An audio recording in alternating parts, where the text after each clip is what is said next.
우리가 세상에 나서 죽을 때까지 그저 한 7, 80년 살지 않아요? 그 기간 동안 우리 모두가 만나고 헤어지는 사람의 수가 얼마나 될까 아무도 계산해 본 일은 없습니다마는 아마 대단할 것이라고 생각을 합니다.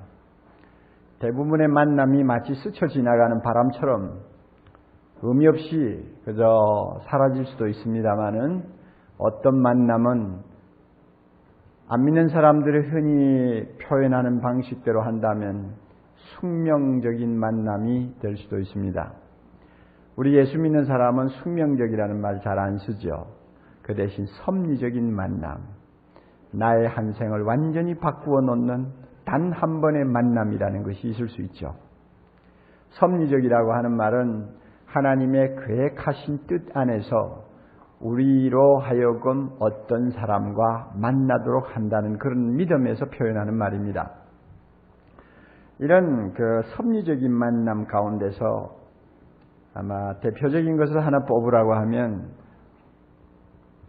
나중에 부부가 된 남녀의 만남이 아닌가 이런 생각을 합니다. 막상 결혼해놓고 한 10년, 20년 살면서 생각하면 야, 그때 그 무슨 파티 자리에서 만난 게 이렇게 내 인생을 바꾸어 놓았구나 하는 생각을 하면 감격하기도 하고 가슴이 철렁 내려앉기도 하고 뭐 좀 그럴 수도 있죠. 그렇죠? 이렇게 해서 결혼합니다. 결혼하면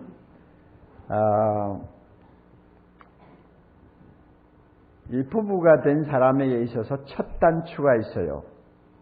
부부의 알파라고 할 수 있죠. 이것은 마태복음 19장 6절에 주님이 말씀하신 대로 하나님이 짝지어 주셨다 하는 것입니다. 이게 첫 단추입니다.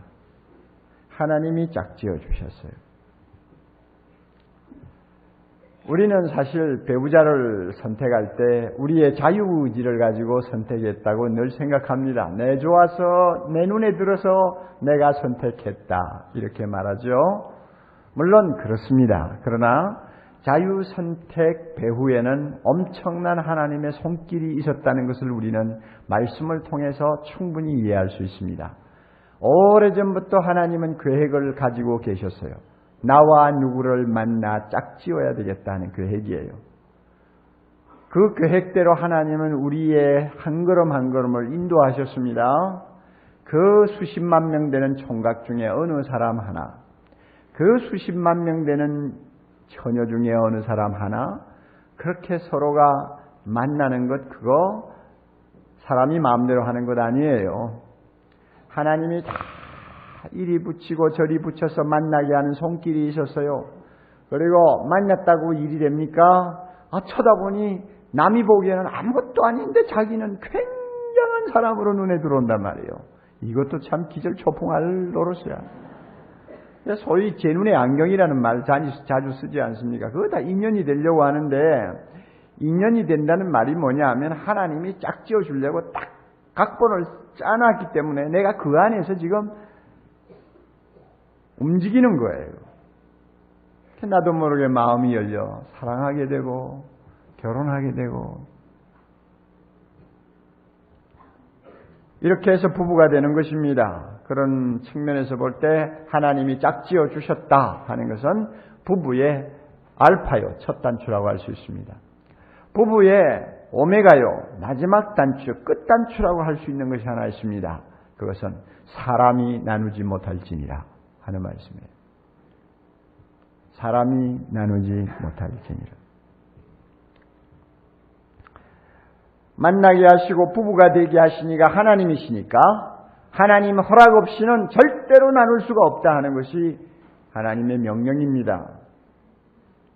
그러므로 어떤 면에서는 부부가 된다는 것은 짝지어 주셨고 허락 없이 나눌 수 없다고 하는 이 틀 속에 둘이서 만나가지고 한 생을 사는 것이기 때문에 이 말씀은 절대 명령이라고 할 수 있어요. 절대 계명이라고 할 수 있습니다.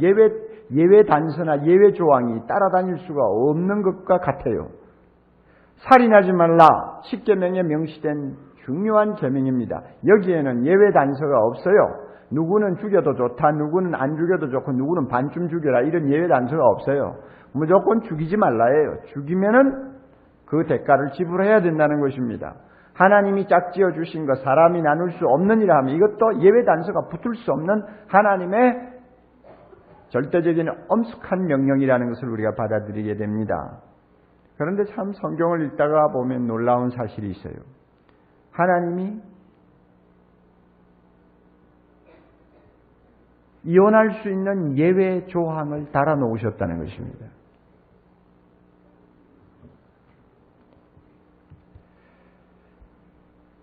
신명기 24장 1절에 이런 말씀이 나와요. 사람이 아내를 취하여 데려온 후에 수치되는 일이 그에게 있음을 발견하고, 수치되는 일 기억하십시오.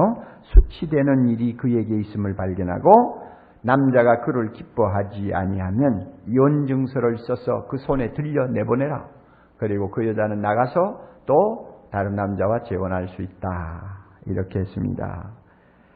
하나님이 절대로 나누지 못한다고 하셔놓고는 예외 조항을 붙였는데, 수치되는 일이 있어서 마음이 별로 달갑지 않으면 여자를 내보내라. 그 당시는 데리고 사느냐 내보내느냐 하는 모든 권한이 남자에게 있었으니까 남자를 중심으로 하는 이야기입니다.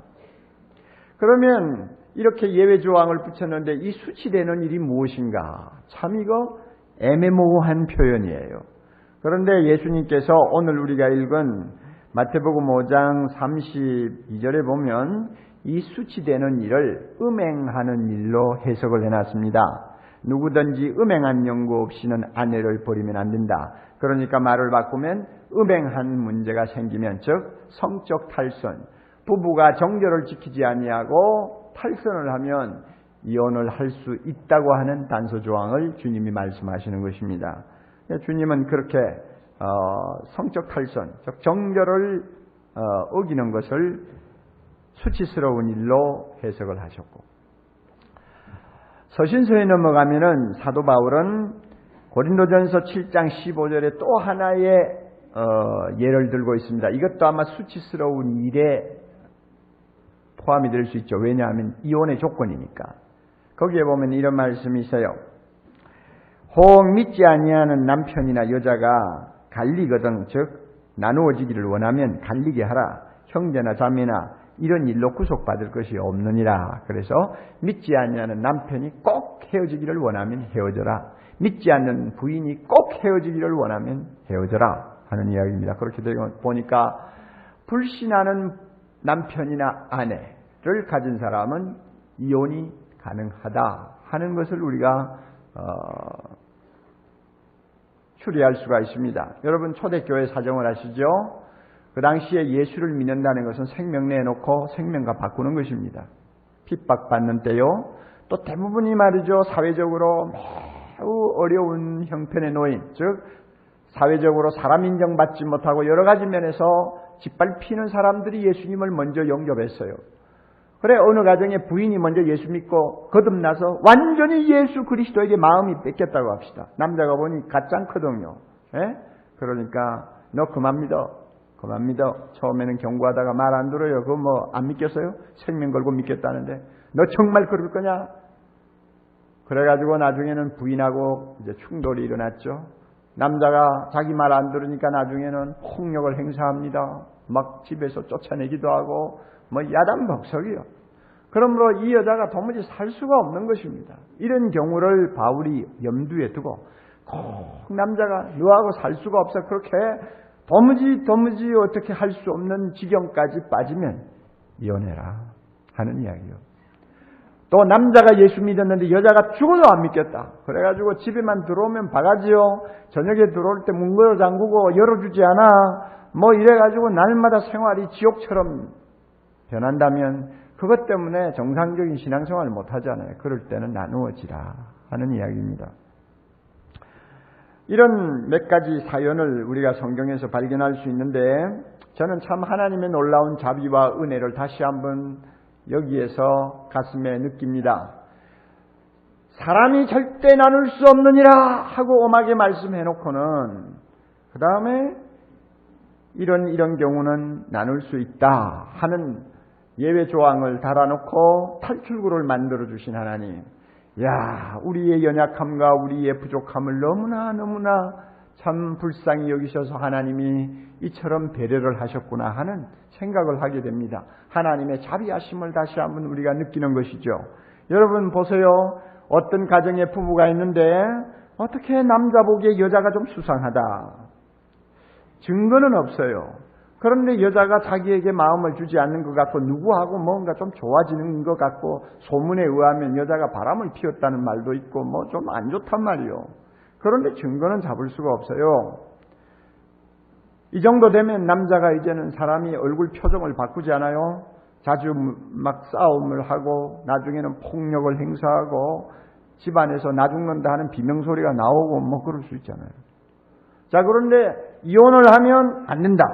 만약에 이혼을 하면 사형이다 하고 하나님이 딱 못을 받고 절대로 탈출구가 없도록 만들어 놓으면 이 남자 여자 이혼 못해요. 그러면 어떻게 되겠어? 결과적으로 여자 나중에 뼈도 못 추리고 죽어 나옵니다. 그렇죠? 어떻게 살 거예요?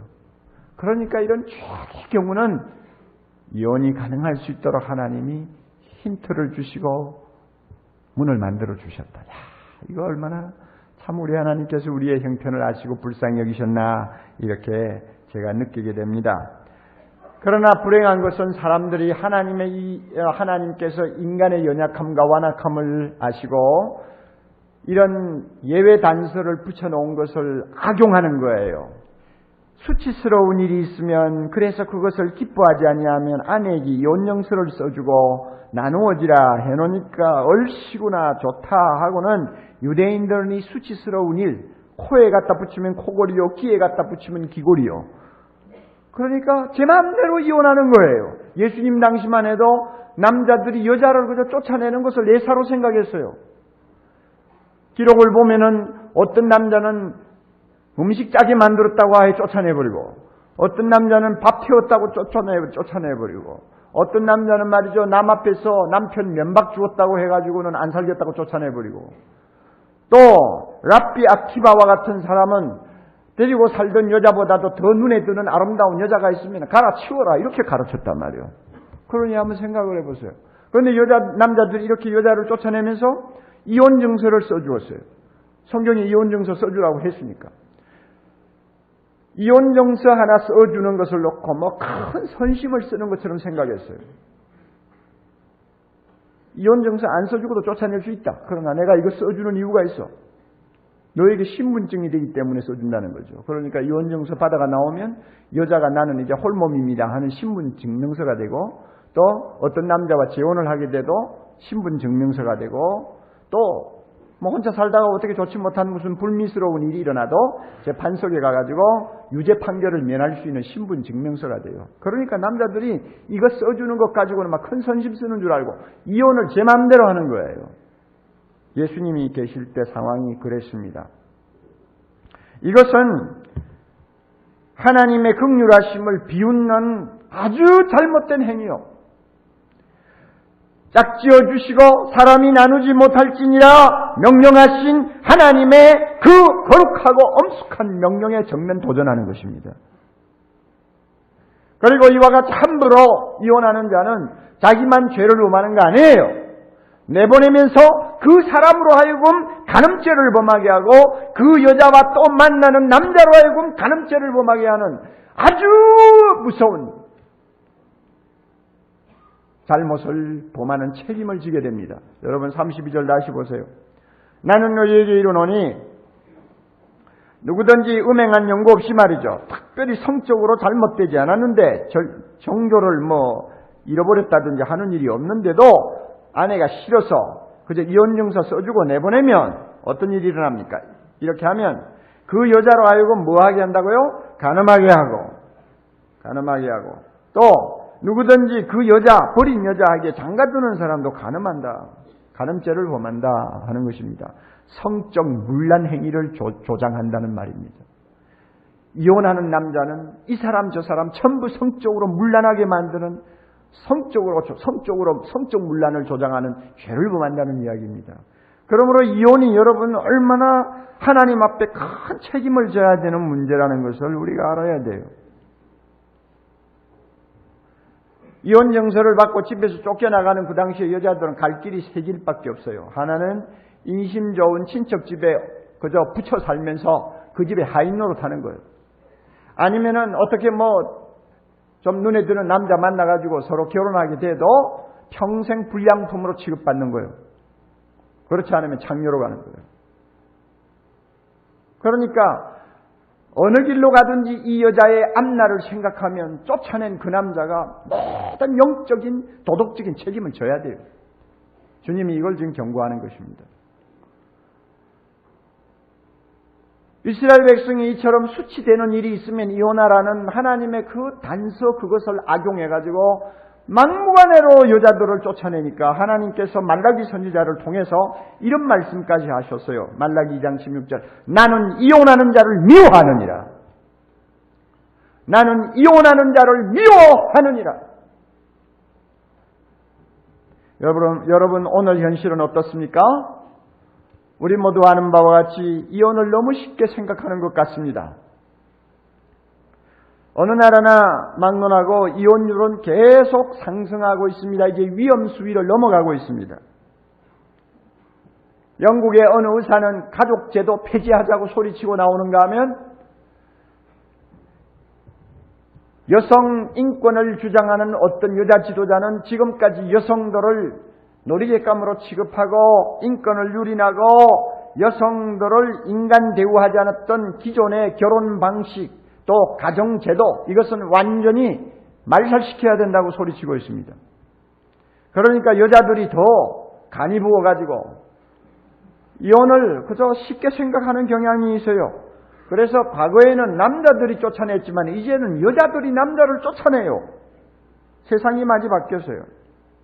피터 드러크라고 하는 여러분 미래학자 아시죠? 이 사람은 미래의 조직이라는 책에서 이렇게 예언했어요. 맞벌이 부부가 자꾸 많아지잖아요. 맞벌이 부부가 늘어나니까 점점 그와 함께 이혼율도 높아지고 있어서 지금은 최고 수위에 이르렀다고 합니다. 이와 같은 추세로 계속 나가면 미국 같은 경우에는 결혼한 가정 중에 반 이상이 이혼할 거다 이렇게 이야기를 했어요.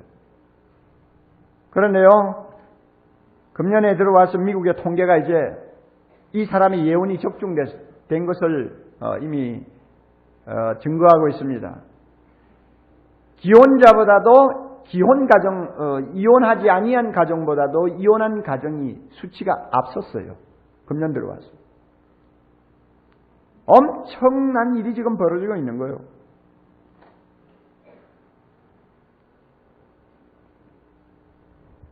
그리고 우리나라도 하루 평균 작년 수치에 2026쌍이 결혼하는데 그 가운데서 255쌍이 이혼을 해요. 그런데 금년 수치가 뭔지 알아요? 작년까지 4분의 1이요. 금년 수치 3분의 1을 넘어가고 있어요, 지금. 그러니까 10쌍 중에 3, 4선 이혼을 한다는 이야기입니다. 더 안타까운 것은 예수 믿는 사람이라고 해서 다르지를 않다는 것입니다. 이것은 물론 미국의 조사를 제가 근거로 한 것입니다만은 예수 믿는 사람들이 세상 안 믿는 사람보다도 이혼을 더 한다는 거예요. 더욱이 복음적으로 산다, 근본주의적인 그런 아주 보수적인 신앙을 가지고 성경을 하나님의 말씀이라고 목에 핏대를 올리면서 주장하고 떠드는 사람들이 오히려 그렇지 못한 교인보다도 이혼율이 6%가 더 높다고 그래요. 심각한 문제예요. 내가 아는 어느 믿는 집안의 경우입니다. 얼마나 부자인지 몰라요. 그 집에 식구 한 4-5명이 한 사람이 매달 1억씩 써도 평생 다 쓸 수 없는 돈을 갖고 있는 사람들. 그 정도로 돈이 많은 집안이요. 게다가 예수 믿는 집안이요. 그렇다면 참 관용해야 되잖아요. 그런데 그 집에 하나밖에 없는 아들이 결혼했어요. 참한 여자가 들어왔어요. 1-2년 살았는가 모르겠어요. 그런데 이 여자가 자기 카드를 가지고 옷을 한 100만 원어치인지 120만 원어치인지 백화점에 가 샀나 봐요. 그것을 알게 된 시아버지가 이 애가 남의 집에 와서 재산 털어먹으려고 하나? 이러면서 결국은 아들하고 이혼을 시켜버렸어요. 여러분, 이런 집안도 있어요. 예수 믿는다는 집안에서. 이거 보통 심각한 문제 아니에요. 물론 불가피한 사연도 없잖아 있을 수 있습니다. 그러나 가만히 보면 대부분이 극복할 수 있는 문제임에도 극복하기가 싫으니까 헤어지는 거예요. 또 반드시 극복해야 될 문제임에도 불구하고 책임지기 싫으니까 헤어지는 거예요. 가정법률 상담소의 자료를 보면 남자들이 주로 이혼하면서 내대는 구실이 뭔지 알아요? 성격 차이가 너무 심해서 못 살겠다요. 그래, 성격 차이가 너무 심해서 못 사지요. 극단적인 경우가 있어요. 살 수 없는 경우도 없잖아요. 있을 수 있어요. 그러나 대부분은 그렇지 않아요. 자, 여러분 보세요. 결혼한 부부들 한번 대답해 보세요. 성격 차이가 없는 부부 어디 있어요? 말해봐요. 어디 있어요? 다 서로 다르니까 만나서 사는 거 아니에요? 똑같은 성격이 어디 있나요? 천하에. 또 여자들이 이혼하면서 많이 들고 나오는 명분이 뭔가 하면 폭력이라고 그래요. 그건 남자가 잘못하는 거예요. 어디 때릴 데가 없어서 여자를 때려요. 그 다음에 또 하나 들고 나오는 이유가 가치관이 너무 형편없어서 같이 못 살겠대요. 그러나 여러분, 가치관이 똑같은 부부가 어디 있어요? 이거는 구실이 될 수가 없는 것인데 오늘날 많은 젊은이들이 이것을 구실로 해가지고 갈라서는 것입니다. 여러분, 이혼이 증가하면 이혼하는 당자들이 겪는 정신적인, 육적인 피해가 얼마나 대단한가를 여러분 아세요? 장암이라든지 또 고혈압이라든지 또 여러 가지 우리가 잘 많이 알고 있는 병들이 있죠. 뇌졸중이라든지 이런 병이 생겨서 빨리 죽을 확률이 이혼자에게 훨씬 높다는 것. 이것은 의학적으로 증명된 것입니다. 그리고 이혼한 사람이 서로 자기는 담배를 피지 않는다 할지라도 이혼하면 담배를 매일 한 갑 이상 피우는 사람만큼 발병률이 높은 사람이 되어버려요. 뿐만 아닙니다. 정신건강이 파괴됩니다. 백인 사회에서는 자살하는 사람의 25%가 이혼 경험을 가진 사람들입니다. 이혼한 사람은 정신병동에 가서 치료를 받아야 될 확률이 다른 사람보다도 10배로 높다고 합니다. 당자들은 그렇다고 할지라도 자녀들이 입는 정신적인 피해, 정서적인 황폐화를 우리가 어떻게 말로 표현할 수 있겠어요? 이혼해서 결손이 된 결손가정의 자녀들이 범죄할 수 있는 확률, 사회적으로 범죄의 뿌리가 될 수 있는 확률이 정상적인 가정의 2배치라는 것을 우리는 너무나 잘 알고 있잖아요. 그러니까 하나님이 짝지어 주신 것 사람이 나누지 못하느니라고 하셨고 예외 조항이 있어도 그것은 최후 수단으로 사용해야지. 그저 잠깐 어려운 고통을 피하는 도피처로 사용하면 이것은 모두가 망하는 거예요. 개인도 망하고 자녀손도 망하고 사회도 망하고요. 다 망하는 거예요. 오늘 우리 앞에 정말 행복한 나날이 있을 수 있을까? 이 사회의 앞날이 과연 밝을 수 있을까? 우리가 참으로 노래하면서 서로 사랑하면서 살 수 있는 사회가 올까? 이 식으로 나가면 비관적입니다. 가정 기본 단위가 깨지는데 거기에 무슨 행복이 있고 서로가 믿고 사는 사회가 형성될 수 있습니까? 짝지어 주신 하나님의 본심은 나누어지지 말라는 데 있습니다. 여러분, 결혼시키는 부모가 자식을 결혼시켜놓고 야, 너 살기 싫으면 한 달 만에 그만두고 하는 부모가 천하에 어디 있어요? 아무도 없잖아요. 부모는 다 자식이 오래오래 잘 살고 행복하기를 바라는 것이죠. 하나님의 마음도 똑같습니다. 그러므로요, 하나님께서 짝지어 주시고 나눌 수 없도록 한 이 부부 관계를 우리는 소중하게 다루어야 합니다. 소중하게 지켜야 합니다. 갈 때까지 내버려 두면 안 됩니다. 뭐 누가 살고 싶어 사나 애 때문에 뭐 사는 거지 하는 식으로 부부 생활하면 안 됩니다. 이번에 송기현 스페셜을 보고 어떤 자매가 인터넷에 올린 글을 하나 보니까 이래 놨더군요. 차마 아이 때문에 엄두가 안 나서 말이지 마음 같아서는 갈라 서자 소리를 하루에 100번도 모자랄 정도로 한 사람입니다. 이랬더라고요. 그런 결혼생활 정말 비참한 거죠. 하나님이 그렇게 살라고 우리를 짝을 만들어 준 것이 아닙니다. 여러분 가운데 결혼한 부부들,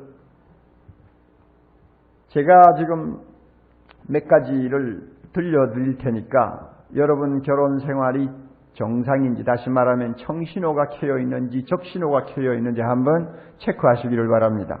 리더스 다이제스트에 이런 내용이 있어요. 결혼 생활의 위험 신호들은 이런 것들이다 하고는 몇 가지를 예를 들어 놓은 것이 있습니다. 제가 읽어드릴게요. 여러분의 결혼 생활, 부부 생활을 한번 점검해 보세요. 당신은 이제 더 이상 함께 둘이서 웃지 않습니다. 당신은 속마음을 부부가 서로 털어놓기보다는 친구를 더 많이 찾습니다. 당신은 부부관계가 활기를 잃어버렸습니다. 당신은 배우자가 보기 싫어 귀가를 꺼립니다. 당신은 의견 충돌이 생길 때마다 꼭 부부싸움으로 번집니다. 당신은 배우자에게 잘 보이려고 몸치장을 아예 포기해버렸습니다.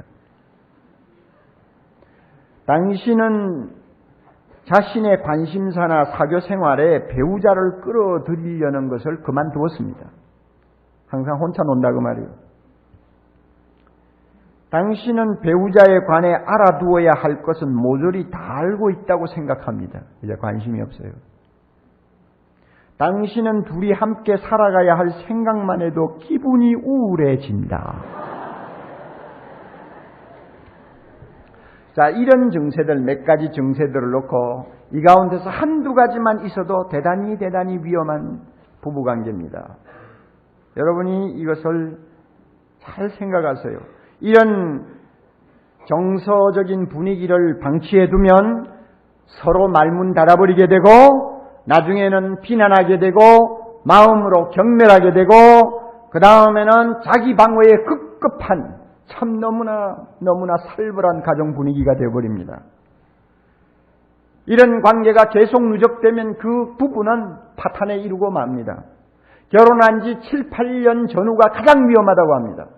결혼한 지 16년에서 20년 사이가 가장 위험하다고 합니다. 여러분 부부관계를 잘 점검하세요. 조금이라도 이와 같은 적신호에 어떤 경고가 있으면은 여러분 가만히 계시면 안 돼요. 위기 없는 결혼 생활이라는 것은 없습니다. 누구도 예외가 없어요. 살다가 보면 심각한 위기를 맞이할 때가 있습니다. 두 사람 중에 한 사람은 이제 더 이상 못 살겠구나, 정말 이제 포기해야지 하는 마음이 생길 때가 옵니다. 그러나 강한 부부가 누군가 이런 위기를 잘 극복하는 것이 강한 부부요. 훌륭한 부부관계란 어떤 것이냐? 거에 끊어질 만큼 늘어나고 가늘어져서 이제는 안 되겠다 싶을 때에 끊어지지 않도록 하는 것. 이게 강한 부부요.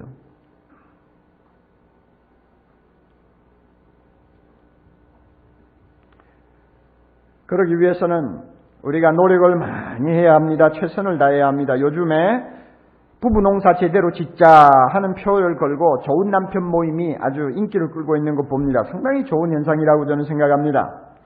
여러분, 하나님이 짝지어 주신 부부입니다. 나누어질 수 없어요. 특별한 예를 제외하고는 나누면 자기 파멸이에요. 그러므로 최선을 다해 가꾸어야 합니다. 그러기 위해서 우리가 꼭 기억해야 될 것 여러 가지가 있습니다만은 특별히 오늘 제가 한 말씀 드리고 싶은 거 있습니다. 뭐냐 하면 서로 수용하는 것입니다. 상대방이 있는 그대로 받는 거예요. 상대방이 고치지 못하는 약점 그대로 받아들이는 거예요. 내가 아무리 더 좋은 것을 원해도 그 사람이 해주지 못할 때는 해주지 못하는 그대로 받아들이는 게 수용입니다. 수용이 중요합니다. 세상에 완전한 배우자라는 건 없지 않습니까? 완전한 남편 어디 있어요? 완전한 아내가 어디 있어요? 아무도 없어요. 게다가 우리는 불완전한 사람끼리 만나가지고 한평생을 사는 것입니다. 만났다고 완전해집니까? 아닙니다. 불완전한 사람이 평생 팔짱 끼고 불완전한 대로 두 사람이 걸어가는 게 인생이요. 그러므로 자기가 불완전하면서 남에게 완전을 요구하는 것은 자기 모순이고, 자기도 남에게 만족을 못 주면서 상대방에게 무조건 자기를 만족시키기를 기대하는 것, 이것은 이기주의 중에 극단입니다. 그럴 수가 없어요. 서로가 불완전하다는 것을 인정하고 수용하는 겁니다. 수용하는 게 중요해요.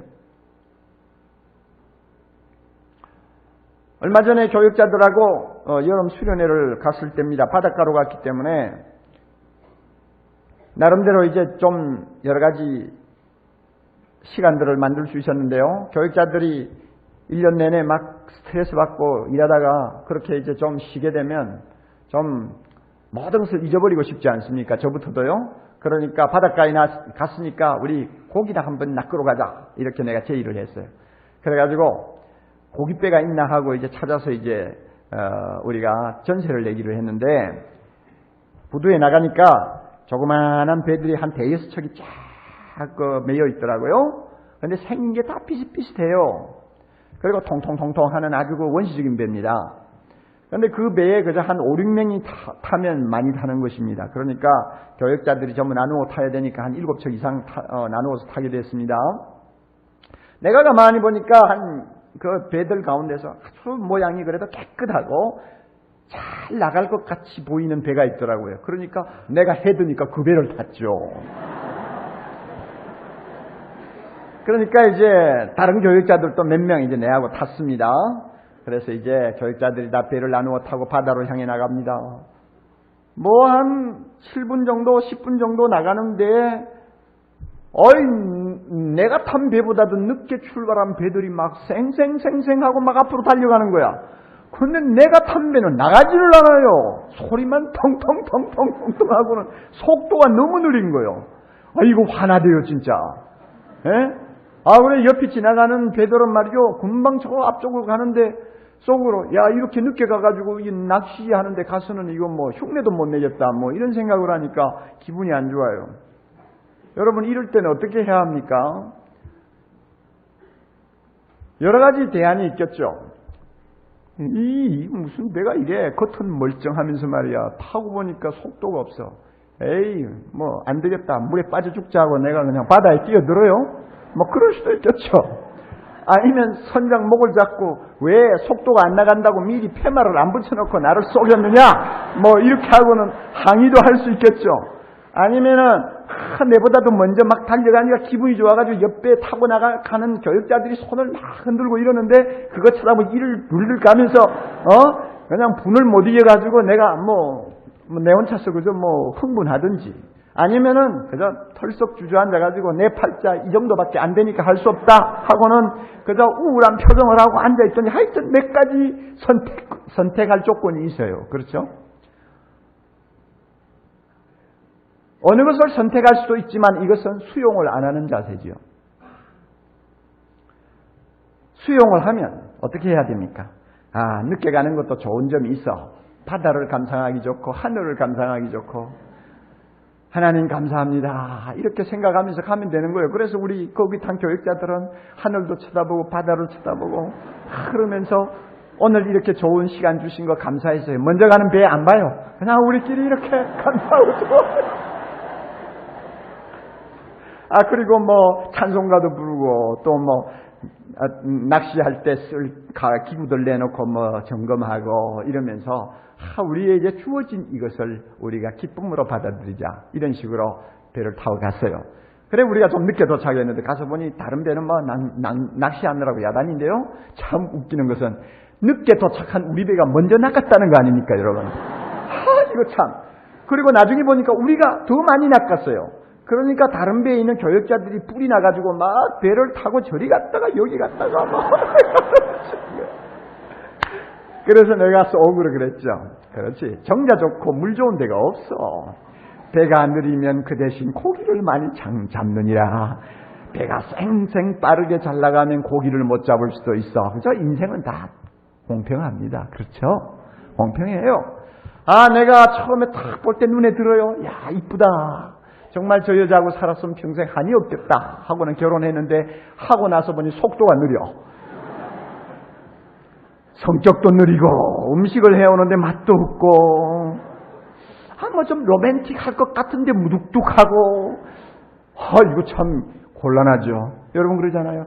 야, 저 남자 같으면 내가 평생 의지할 만하다 했는데 막상 결혼해놓고 보니 버릇이 나빠가지고 늦잠 자지요. 뭐 직장에 가서는 적응을 못해가지고 혼자 조퇴하지요. 사람 미치게 만드네요. 자, 여러분 한번 생각해 보세요. 내가 좋아서 탐배란 말이에요. 어떻게 할 거요? 바다에 그냥 몸 던져요? 그럴 수 없잖아요. 하나님이 짝지어 주셨는데 무엇이 중요합니까? 있는 그대로 수용하는 거예요. 카터 대통령에게 그 참 부인이 좋은 부인이 있잖아요. 그런데 두 사람이 종종 싸우는 원인이 하나 있었다고 그래요. 카터는 칼날같이 시간을 지키는 사람이래요. 약속을 하면 항상 1분 전까지는 가야 된대요. 절대 지각하는 법이 없대요. 그런데 이 부인은 그걸 못 따라가는 거예요. 부인 버릇을 하니까 그 카터 대통령은 그 대통령 되기 전부터 적어도 뭐 몇십 분 미리 막 가자고 부인을 설득해가지고 뭐 이렇게가 시간 지키려고 애를 쓰는데 부인이 떠도 그렇게 됩니까? 화장하느라고 앉으면 이러다가 보면 뭐 5분 넘어가고 뭐 넘어가잖아요. 그러니까 둘이서 또 싸움이 일어난단 말이에요. 어느 땐가 부인 생일이었는데 남편이 카드를 쓰다 가만히 생각하니 부인이 아무리 고치려고 해도 못 고치는 저 버릇 내가 수용해야지. 그러고는 카드에다 이렇게 썼답니다. 여보, 내가 오늘까지 당신 너무 많이 괴롭혔는데 지금부터 당신은 시간 지키는 면에 있어서는 자유하시오. 내가 당신 봐드리리이다. 이래가지고 카드 써보냈대요. 부인이 그걸 받고 얼마나 좋아했는지 자주자주 이런 말을 한답니다. 당신이 나에게 준 가장 최고의 생일 선물. 시간 지키는 데서 자유해라. 그게 수용하는 것입니다. 아무리 고치려고 해도 못 고치는 상대방의 약점. 어떻게 할 거요? 받아줘야죠. 아무리 잘해보려고 해도 상대방이 갖고 있는 한계점이 있잖아요. 그거 받아주는 거예요. 이렇게 함으로써 우리는 짝지어 주신 하나님의 은혜를 따라 한 생을 행복하게 살 수 있는 것입니다. 사랑하는 형제자매 여러분, 행복은 하나님이 짝지어 주신 그 울타리 안에 있습니다. 그 속에서 행복을 찾아야지 밖으로 눈을 돌리지 마십시오. 밖으로 눈을 돌리는 것은 어리석은 행위입니다. 이혼한 사람을 조사했더니 이혼하고 나서 후회하지 않느냐고 물었을 때 후회한다는 사람이 10 중에 8명입니다. 통계상. 튀쳐나오면 행복할 것 같죠? 천만에요. 그러므로 짝지어 주시고 사람이 나누지 못할지니라 하신 하나님의 명령이 바로 우리의 행복을 위한 절대 조건이라는 것을 인정하시고 이 말씀대로 순종하는 우리 모두 되기를 바랍니다.